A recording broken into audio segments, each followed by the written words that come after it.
నమస్తే ఫ్రెండ్స్, ఈరోజు వచ్చేసిన మనం పప్పు పటేల్ వినాయకుని దగ్గరికి అయితే మనకి ఇది బోయిన్పల్లిలో ఉన్నది. మనం లోపలికైతే ఎంటర్ అయిపోదాం, మీకు చూపిస్తాం. మనకు మస్తు పెద్ద సెట్ వేసినారు. మనకి మొత్తం అరౌండ్ బోయిన్పల్లిలోనే మనకి ఇది ఒక పెద్ద సెట్ వినాయకుంది.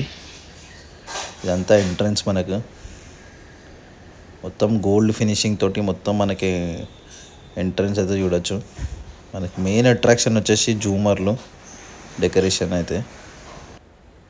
మనకి లొకేషన్ అయితే నేను కమెంట్ సెక్షన్లో పిన్ చేస్తా, గూగుల్ మ్యాప్స్ది. ప్రతి ఒక్కళ్ళు చూడవలసిన విగ్రహము మనకి ఇక్కడ